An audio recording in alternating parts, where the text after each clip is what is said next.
ನಾನು ಎಷ್ಟು ಖುಷಿಯಾಗಿದ್ದೀನಿ ಅಂತ ನಂಗೆ ಹೇಳ್ಕೊಳಕ್ಕೆ ಆಗ್ತಿಲ್ಲ, ಗೊತ್ತಾ ನಿಂಗೆ? ಹಾಗಿದ್ರೆ ನಿನ್ ಕಣ್ಣಲ್ಲಿ ಯಾಕಮ್ಮ ನೀರು ತುಂಬಿದೆ? ಗಂಟ್ಲು ಉಬ್ಕೊಂಡಿದೆ, ನಿನ್ನ ಮಾತಲ್ಲಿ ಇಷ್ಟು ನೋವು ಕಾಣಿಸ್ತಾ ಇದೆ, ಯಾಕಮ್ಮ?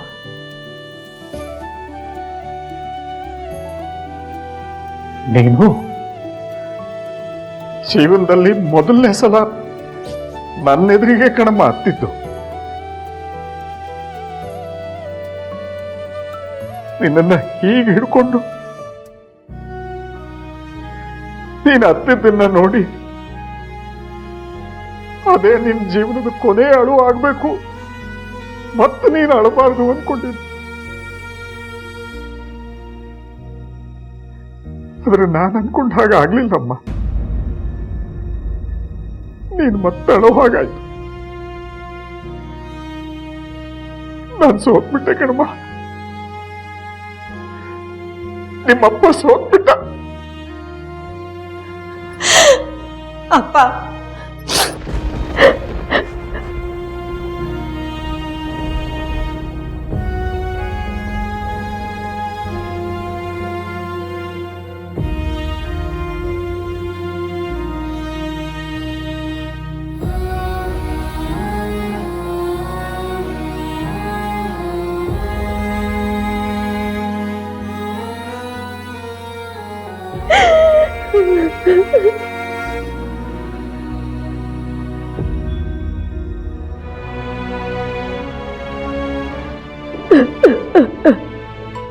ಬೇಡಮ್ಮ,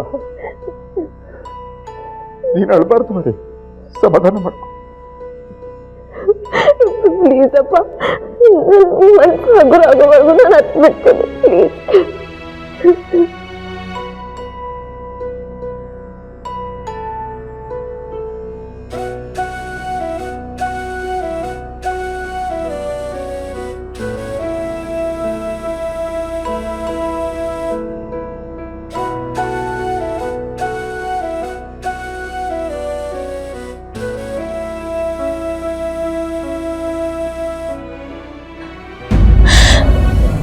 ಮಳೆ ನಿಂತು ಮೋಡ ಹಗುರಾದಷ್ಟು ನನ್ನ ಮನಸ್ಸು ಹಗುರಾಯ್ತಪ್ಪ.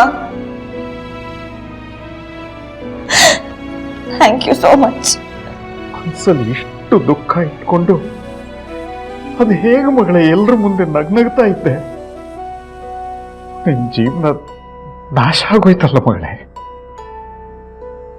ಅಪ್ಪ ಹಾಗೆ ನಾನು ಏನೂ ಮಾಡಕ್ಕಾಗಲಿಲ್ವಲ್ಲ. ಅಪ್ಪ, ನನ್ನ ಮಗಳ ಜೀವನ ಹಾಳಾಯ್ತು, ಅವಳ ಜೀವನ ನಾಶ ಆಯ್ತು ಅಂತ ನೀನೊಂದ್ಸತಿ ಈ ತರ ಎಲ್ಲ ಮಾತಾಡಬಾರ್ದು. ನಿನ್ ಮಗಳಿಗೆ ಏನೂ ಆಗಿಲ್ಲ, ಅವಳು ತುಂಬಾ ಸ್ಟ್ರಾಂಗ್ ಆಗಿದ್ದಾಳೆ. ನನ್ನ ಲೈಫಲ್ಲಿ ಅಂತ ಅನ್ಯಾಯ ಏನೂ ಆಗಿಲ್ಲ ಅಪ್ಪ. ಎಲ್ಲರ ಲೈಫಲ್ಲಿ ಏನಾಗುತ್ತೋ ಅದು ನನ್ನ ಲೈಫಲ್ಲಿ ಆಗಿದೆ. ನನ್ನ ಹಣೆ ಬರ ಅಷ್ಟೆ, ಇದರಲ್ಲಿ ಸ್ಪೆಷಲ್ ಅನ್ನೋದೇನೂ ಇಲ್ಲ. ಆದ್ರೆ ಅವ್ರು ಖುಷಿಯಾಗಿದ್ದಾರಲ್ಲ, ನಂಗಷ್ಟೇ ಸಾಕು ಅಪ್ಪ. ನೋಡು, ನಾನಿಲ್ಲಿ ಮಾತಾಡಿರೋದ್ನ ನೀನ್ ಯಾರ ಹತ್ರನೂ ಹೇಳ್ಬಾರ್ದು, ಹಾಗಂತ ನಂಗೆ ಮಾತು ಕೊಡು.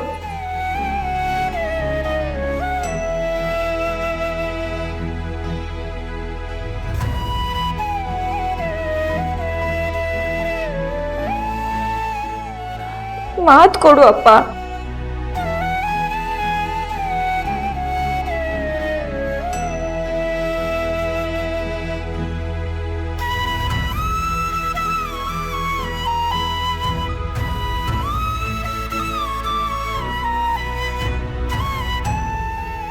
ನಾನು ಒಂದೇ ಒಂದು ಪ್ರಶ್ನೆಗೆ ಉತ್ತರ ಕೊಡು ಮಗಳೇ. ನೀನ್ ಇದನ್ನೆಲ್ಲ ಏನಕ್ಕೋಸ್ಕರ ಮಾಡ್ತಾ ಇದ್ದೀಯ? ಅಪ್ಪ, ಮದ್ವೆ ನಿಂತ ತಕ್ಷಣ ಮದ್ವೆ ಹೆಣ್ಣು ಹೇಗೆ ರಿಯಾಕ್ಟ್ ಮಾಡ್ತಾಳೆ ಅಂತ ಎಲ್ಲರೂ ನೋಡ್ತಾ ಇರ್ತಾರೆ. ನಾನು ಬೇಜಾರಾಗಿರ್ತೀನಿ, ನಾನು ಕಣ್ಣೀರು ಹಾಕ್ತೀನಿ, ನನ್ನ ಜೀವನ ಹಾಳಾಗೋಯ್ತು ಅನ್ನೋ ನೋವಲ್ಲಿರ್ತೀನಿ ಅಂತ ಅನ್ಕೊಂಡಿರ್ತಾರೆ. ನಮ್ಮ ಮನೆಯವ್ರಿಗೆ ಆ ಗಿಲ್ಟ್ ಫೀಲ್ ಬರ್ಸಕ್ಕೆ ನನ್ಗಿಷ್ಟ ಇಲ್ಲ ಅಪ್ಪ. ನಮ್ಮ ಮನೆಯವರು ಯಾವಾಗ್ಲೂ ಖುಷಿಯಾಗಿರ್ಬೇಕು. ನನ್ನಿಂದ ಅವ್ರು ಗಿಲ್ಟ್ ಫೀಲ್ ಮಾಡ್ಕೊಳ್ಳೋದು ನಂಗೊಂದು ಸ್ವಲ್ಪ ಇಷ್ಟ ಇಲ್ಲ. ಅದಕ್ಕೆ ನಾನು ಎಲ್ರ ಮುಂದೆ ನಗ್ತಾ ಇರ್ತೀನಿ, ಖುಷಿಯಾಗಿರ್ತೀನಿ. ನೀನು ಅಷ್ಟೆ ಮಾತು ಕೊಟ್ಟಿದ್ಯಾ, ಈ ವಿಷಯನ ಯಾರಿಗೂ ಹೇಳ್ಬೇಡ ಅಪ್ಪ. ಲೀಲಾ, ನಿನ್ನಿಂದ ನಾನು ಕಲಿಯೋದು ತುಂಬಾ ಇದೆ ಮಗಳೇ. ನೀನ್ ನನ್ನ ಮಗಳಲ್ಲ, ನನ್ನ ತಾಯಿ ಕಣಮ್ಮ. ಅಪ್ಪ,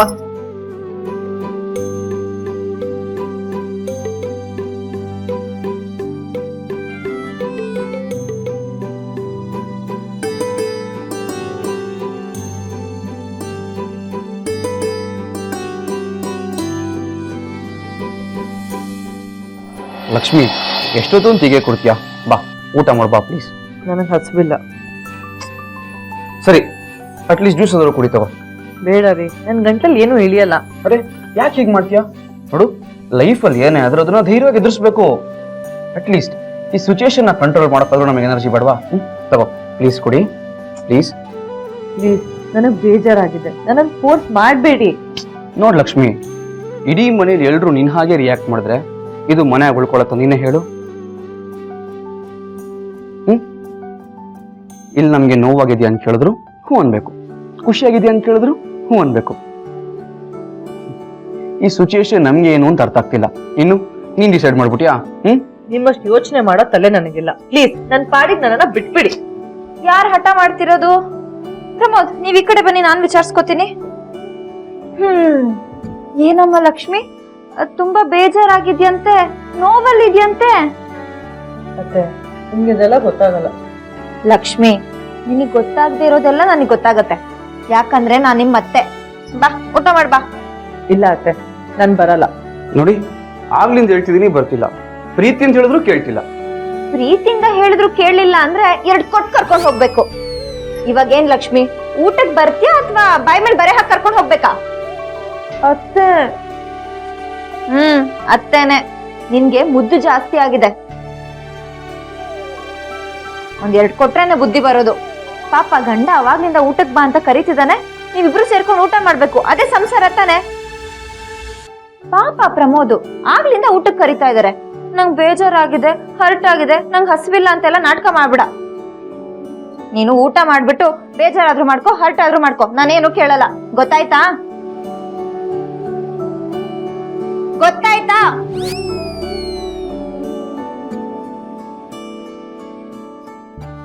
ಏನು ಗ್ಯಾರಂಟಿ ಹಿಟ್ಲರ್ ಕಲ್ಯಾಣ